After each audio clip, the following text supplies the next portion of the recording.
Hello everyone, I am Crawlers and this is another episode of Ridiculous Loadout.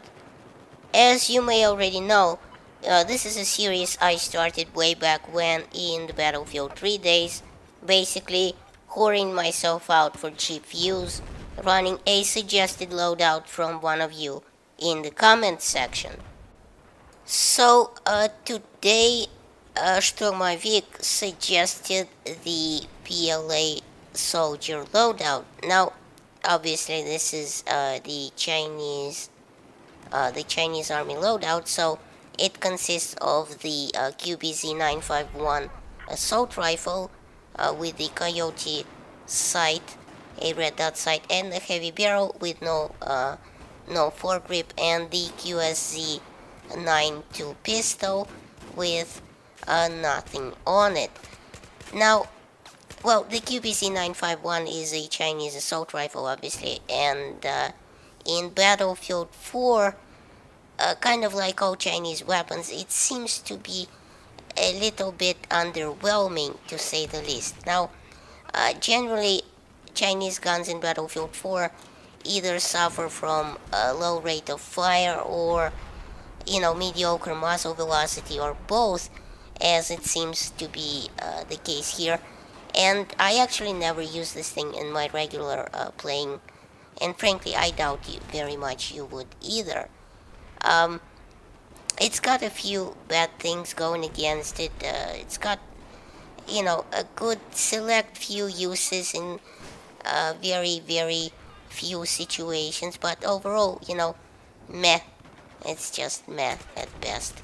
So, its damage model is a standard one for Battlefield 4 assault rifles, namely 24.5 at maximum damage at 12.5 meters, which drops off to 18 at 60 meters. Now, DICE actually increased the maximum damage of assault rifles a very, very tiny bit from the previous 24, which means that they are just slightly more effective in close quarters, but that's nearly insignificant, Its vertical recoil is very middle of the pack at 0.24 degrees per shot, but you could argue that with this low rate of fire, it makes the vertical recoil a little bit more manageable.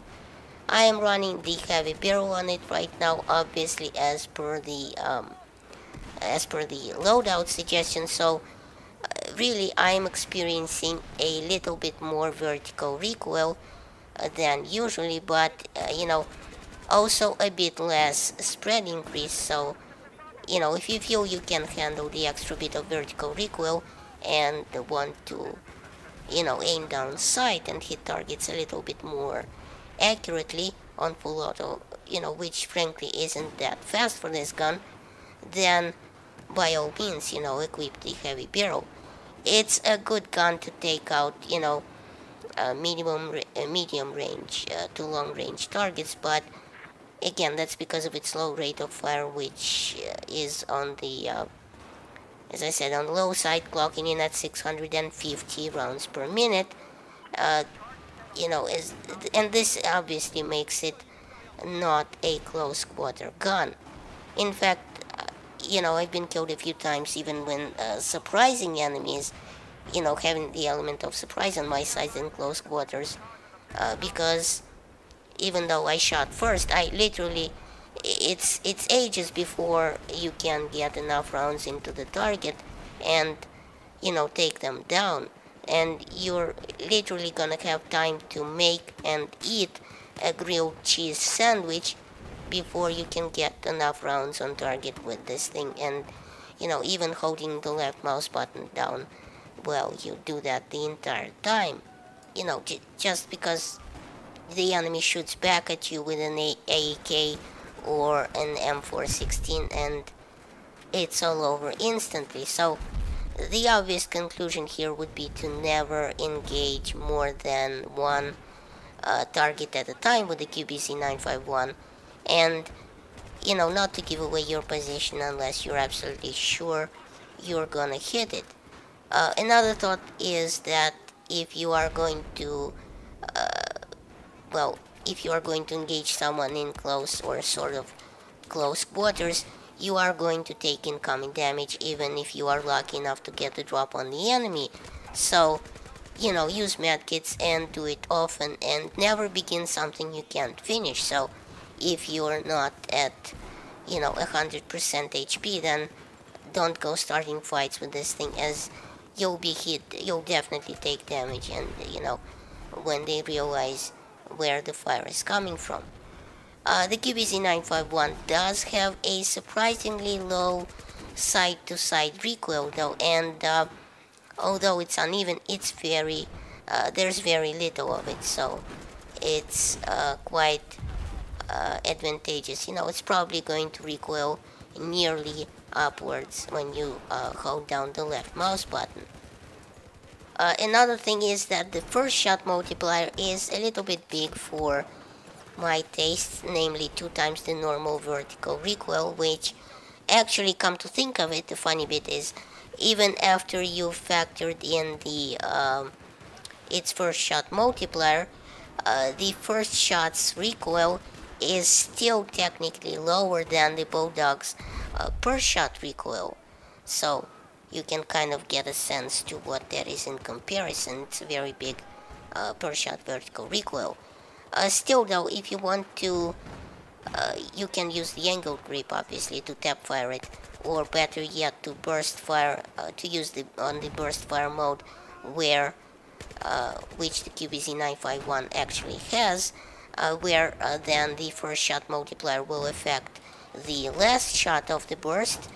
But honestly, I don't like to use the inbuilt burst fire mode in these games, as DICE just give them too little advantage over full auto ones. If I like to burst fire my weapons, I kind of like to control my burst by just tap firing them on full auto, and frankly the rate of fire of this thing will just make the enemy laugh at you when you won't even be able to get a second burst off before being killed, in most cases by return fire, as they will obviously notice you after the first burst. You can also use the laser sight on this thing to buff. It's already better than average hipfire spread, but you know me, I don't like to use lasers on my guns unless it's a Star Wars Battlefront, which I didn't get the alpha of, by the way. I'm kind of now sad that I wasn't invited. But seriously though, I don't like to use the lasers on my guns, simply because, they seem to do more harm than good. They give away your position, and frankly, I like to ADS when I fire my assault rifles anyway, so, if you're gonna hip fire, then you're already pretty much knackered, so I don't like to do that anyway, outside maybe a few choice cases when on PDWs where the hipfire spread is very, very tight, so it's already getting it buffed will be, very, very little bullet cone, will give you very little bullet cone, but I digress.